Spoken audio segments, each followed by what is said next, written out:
Tras 15 días de paro nacional en Colombia, comenzamos a ver reacciones de los organismos judiciales frente a excesos que se han cometido desde ambos extremos de la polarización política en Colombia. Por un lado nos encontramos, por ejemplo, el caso de la detención del patrullero Luis Piedradita Hernández por el asesinato del joven Marcelo Agredo, caleño de 17 años, quien sin duda cometió la imprudencia de patear a un policía, pero sin embargo se enfrenta a la desproporción de recibir 2 balazos por esa imprudencia.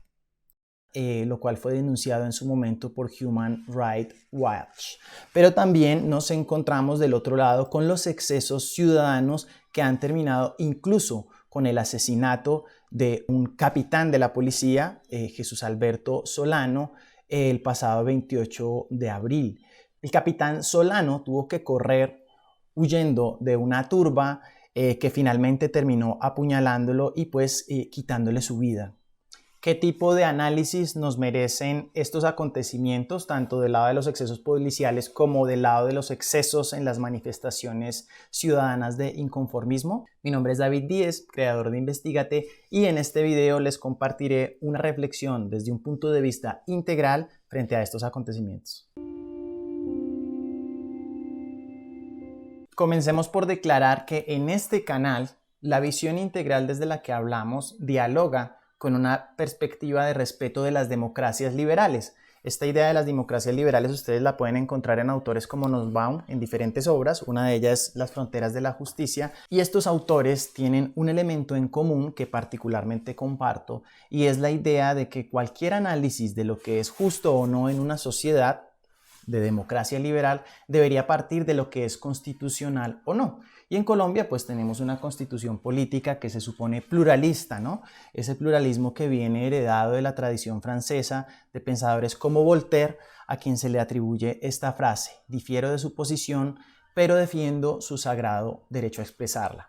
Esta posición se supone que debe permitir la expresión de opuestos, pero como vemos en esta gráfica hay un límite, ¿no? Es decir, la democracia no supone que todo es válido, porque cuando una de las expresiones de un ciudadano dentro de la democracia atenta contra, por ejemplo, la libertad, o incluso como vemos en los casos con los que arrancamos en este video, cuando una expresión de un ciudadano o de un policía atenta con el derecho a la vida o el debido a proceso del otro, pues esto debería tener un límite. Y esto es lo que vemos entonces aquí en Colombia, al menos desde nuestra perspectiva. Y es que la extrema izquierda, pero también la extrema derecha, están ejerciendo violencias que no son legítimas desde un punto de vista constitucional, ¿sí?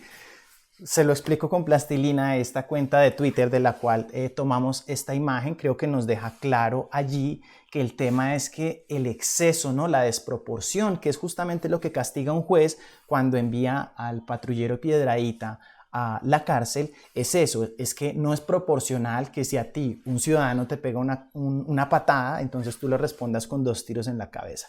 Pero tampoco es proporcional lo que sucedió con el capitán que fue asesinado por una turba de personas que lo agredieron cuando no estaba en condiciones de protegerse frente a ellos, ¿no? Ni lo uno ni lo otro es lo que desde un punto de vista democrático deberíamos permitirnos como sociedad. Y fíjense además en otro detalle que no sé si fue consciente o no por parte de los creadores de Se lo explico con plastilina, y es que en estas imágenes que vemos, todos los individuos que aparecen allí son hombres, a menos que supusiéramos que quienes tienen casco son mujeres. Pero aquí sí hay una cuestión de género de fondo, y es esa idea de la fuerza, ¿cierto? Que se suele asociar a la masculinidad, aunque una mujer, claro, también puede ejercer la fuerza, pero lo cierto es que biológicamente un hombre, por su capacidad muscular y además culturalmente por nuestra tradición machista, somos los hombres quienes tendemos a expresar la fuerza de una manera desmedida en ambos espectros de la política, como vemos en la escena. Pero la idea de una reflexión integral no es quedarnos solamente en el análisis crítico, que sí, por supuesto, es necesario,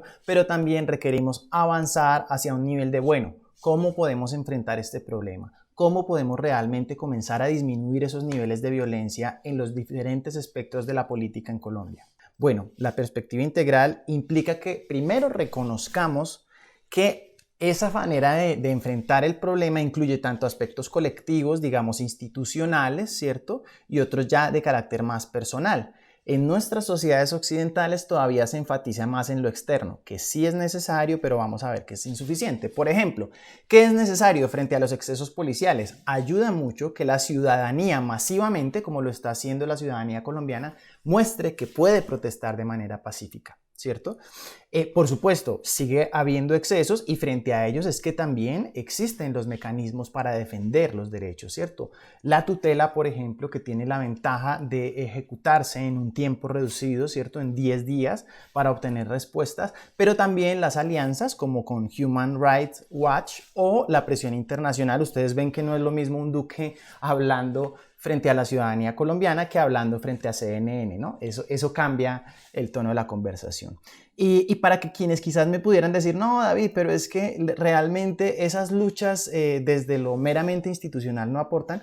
Miren, ejemplos como el de Ruth Bader Ginsburg, a propósito les recomiendo la película La Voz de la Igualdad, sobre la cual en este artículo se habla de cómo esta mujer, Ruth Bader, incendió, ¿no? Aquí faltaría ponerle las comillas a incendiar, es decir, hay formas de llamar mucho la atención y generar mucho impacto en una sociedad como la colombiana, pero que son institucionales, a través de demandas sistemáticas. Obviamente son procesos que toman muchos años y algunos quieren ya completamente el cambio, yo sé, pero también es necesario saber que los cambios de fondo toman tiempo y que aquí no estamos hablando necesariamente de que necesitemos, valga la redundancia, otra constitución como en el caso chileno, sino más bien de cómo generar los mecanismos de control ciudadano para que la constitución se cumpla de manera más efectiva. Y ahí, insisto, pues está todo el papel de lo institucional que puede ayudar. Por supuesto, hay un tema central que implica voluntad política y es reformar las Fuerzas Armadas colombianas. Algunos hablan de la eliminación del SMAT. No sé qué tan viable sea, sobre todo con el tono político que aún domina y no sabemos en las siguientes elecciones cómo va a suceder. Pero bueno, aquí en todos estos escenarios hablamos de lo externo, que es importante, pero que no reduce todo el papel de otras frentes de acción, ¿cierto? Por otro lado está el tema del problema de los excesos ciudadanos. Sí considero que, como ustedes lo ven, con las personas que comienzan a ir a la cárcel, no estoy hablando de los casos injustificados que poco a poco se irán destapando, sino los casos en que se muestran evidencias de que personas, por ejemplo, lo que ha sucedido, entiendo, en Cali, como personas que atacan a la policía cuando la policía está desarmada, que incluso pretendían incendiar un CAI con policías adentro, bueno, a ellos que les caiga todo el peso de la ley. Por otro lado, ya llego a los mecanismos en los que sí tiene una conexión más clara el mindfulness, que son los mecanismos internos, ¿cierto? Y aquí vamos a hablar es de evidencia científica, o sea, ¿qué se ha comprobado que funciona para mejorar la formación policial y ciudadana? Quisiera tocar los dos temas, pero por espacio en este video voy a enfatizar más en la formación policial, que es lo que he alcanzado a explorar hasta el momento. ¿Qué avances hay en ese campo? Pues les cuento, permítanme mostrarles aquí con esta diapositiva cómo he hallado a través de Scopus, que es una base de datos de las revistas, digamos, más rigurosas en investigación en el mundo, y encontramos allí en primer lugar 34 artículos de Estados Unidos que hablan sobre este tema. Ven ustedes sobre todo una ausencia delicada en Colombia, falta explorar mucho más cómo el mindfulness puede contribuir a la formación policial, y ya les voy a explicar un poquito más qué es eso del mindfulness, ¿verdad? Primero señalar que cuando hablamos de mindfulness, como de muchos otros conceptos que implican una experiencia, una cosa sería entender el concepto y otra cosa sería conocerlo. Es decir, para poder conocer el mindfulness habría que experimentarlo. ¿Experimentar qué? Les voy a plantear los elementos centrales del concepto, pero si ustedes no lo practican, no podrán decir realmente que lo conocen. Mindfulness se ha traducido al español como atención plena, aunque esta no es una definición completamente precisa, ya vamos a ver por qué. Mindfulness viene de sati, que a su vez es una expresión de la lengua indoeuropea Pali, ¿sí? Y sati significa recordar, ¿sí? ¿Recordar qué? El presente. Y aquí es donde entramos de nuevo a la diferencia entre entender y conocer el concepto de mindfulness. Para que me puedan entender qué es mindfulness, tienen que experimentar el recordar que estamos aquí en el presente.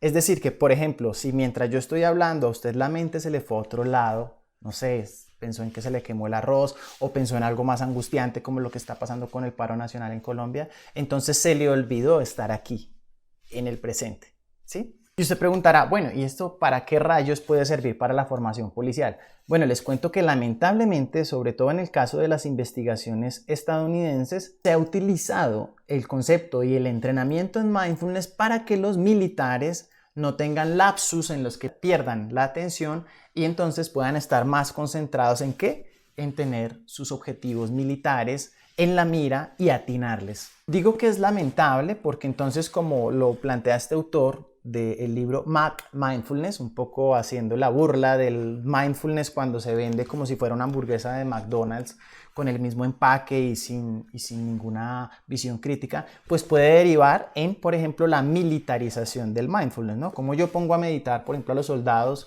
o a los policías para que atinen mejor al blanco. Y aquí voy a decir algo atroz, pero que es necesario reconocerlo. En el caso colombiano, como se plantea en este artículo del New York Times sobre la fuerza policial colombiana, pues pareciera que como la policía y el ejército han estado acostumbrados a combatir guerrilleros y también a paramilitares, y hay que decirlo también en ciertos momentos, y parece que todavía en ciertos casos la policía ha tenido alianzas con el paramilitarismo, pues ven la confrontación con el ciudadano como un asunto de combate, ¿no?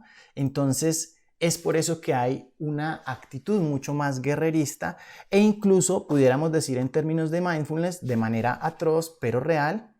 En escenas como la que observamos del patrullero Piedrahíta, se observa que de hecho ya tiene una gran capacidad de reaccionar en el presente con atención, de tal manera que le atina al, entre comillas, blanco.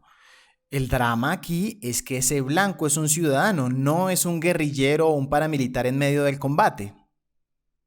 Es como si ese policía estuviera en combate frente a un guerrillero que también tiene un arma y le habría disparado. Ahí, por ejemplo, la situación hubiese sido diferente en el juicio, ¿cierto? Pero justamente el juez, una de las cosas que castiga es que el joven estaba sin armas, ¿cierto? Y es más, el policía no estaba en riesgo de muerte, ¿no? Y además el policía sí tenía un arma, ¿no?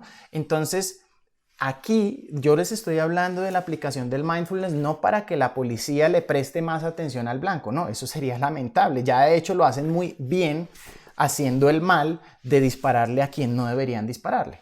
Entonces, cuando hablo de la formación de policías o fuerzas del Estado en mindfulness, me refiero más a otra orientación de las investigaciones que se refiere a cómo disminuir la agresión entre quienes buscan el cumplimiento de la ley, como por ejemplo los policías. En esta investigación se habla de cómo al invitar a los policías a meditar, ¿cierto? Entre más mediten, más pueden reducir la agresión, ¿cierto?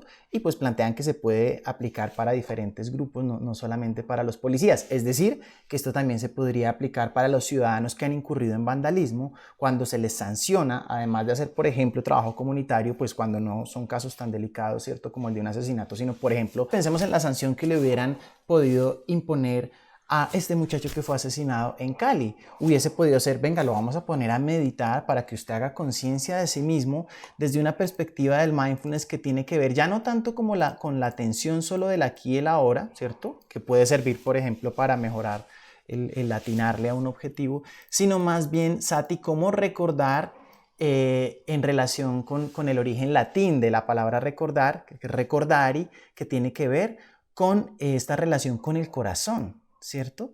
Recordar significa volver a pasar por el corazón. Recordar que cuando estamos frente a otro, así tengamos diferencias ideológicas, así tengamos rabia justificada, constitucionalmente y psicológicamente deberíamos reconocer que el otro también es un ser humano, ¿sí? Volvemos a la escena inicial. Ni lo uno ni lo otro se justifica porque ambos, así tengan uniforme o estén de civil, son seres humanos.